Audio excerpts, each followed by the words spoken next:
Today, we're going to be testing no glue slime recipes and seeing if they really do work. There seem to be so many recipes out there, I want to know which ones are real. Let's get started. Now the first recipe I'm going to be testing is using shampoo and salt to see if it can make slime. I just poured the shampoo into a bowl and gradually added some salt to it. I don't know if you can tell, but the shampoo is actually already quite thick, and you can see that the spoon cuts through it rather than mixes it smoothly. It seemed to me that the more salt I added, the thicker it got, so I just kept eyeballing it to see what it would look like and to see if it would get thicker, and it eventually kind of did. Now it definitely wasn't slime, but I wanted to see what it would look like after 2 hours in the fridge, and this is what I got. Watery shampoo. Now this was a complete fail, and you can see that the shampoo actually got thinner in the fridge, so I don't know if it's the shampoo I used, I added too much salt, or if it just doesn't work. I was definitely expecting something a little more like this rather than this.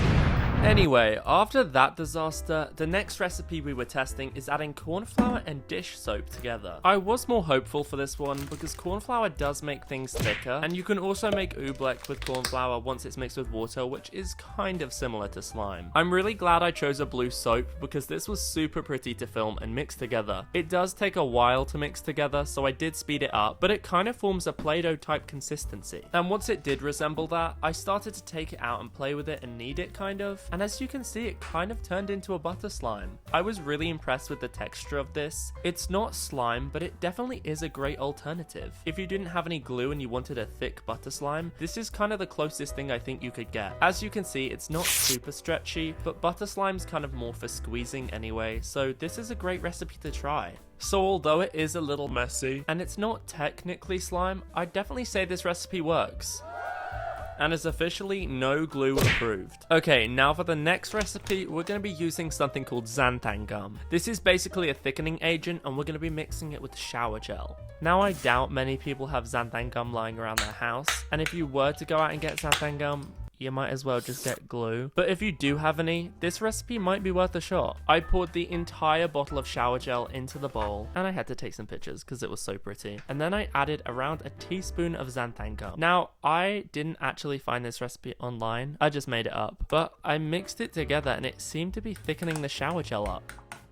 And like, kind of working, but I wasn't gonna get my hopes up after the shampoo slime. Now after a while of mixing, I transferred this into a container, and as you can see, it kind of was gross and just sticky and not like slime at all. But I came back 3 days later and here's what I found.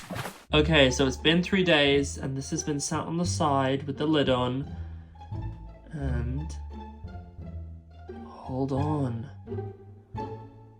Wait, it kind of worked. This is not sticking to my hand. This is so weird. Do you see how that came out the container like slime? I can't believe this kind of worked. I'm impressed. I'm gonna regret doing this.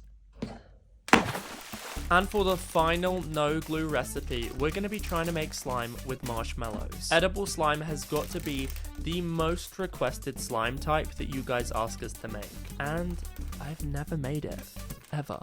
I poured an entire bag of mini marshmallows into a bowl and microwaved them for around 60 seconds. Now, if you're going to do this, please be careful because this got really hot. And then I just mixed them all together. I decided that I wanted to color it pink, so I just added some neon pink food dye because it kind of reminded me of bubblegum.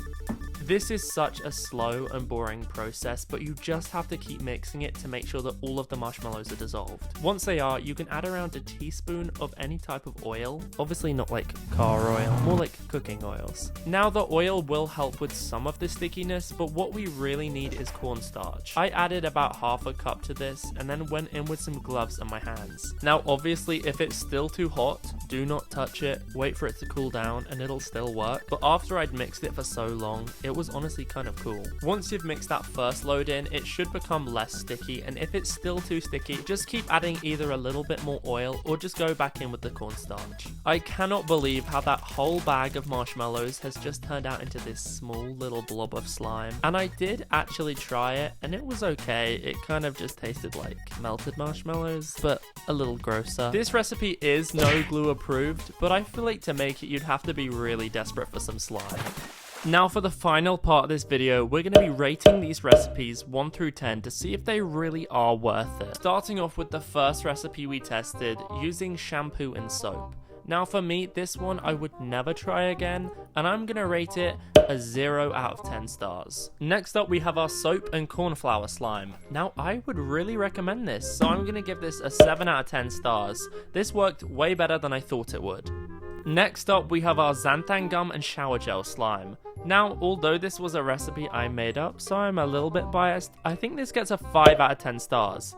I've never seen anyone do this before, and it kind of turned to slime. And finally, we have our edible slime made of marshmallows. I'm gonna give this one a 5 out of 10 stars also, just because I felt like it worked, but it still wasn't great, and the end result was kind of just like taffy, and I don't know how long it would last. Well, that concludes today's video. Let me know what you guys thought, and I'll see you in the next one.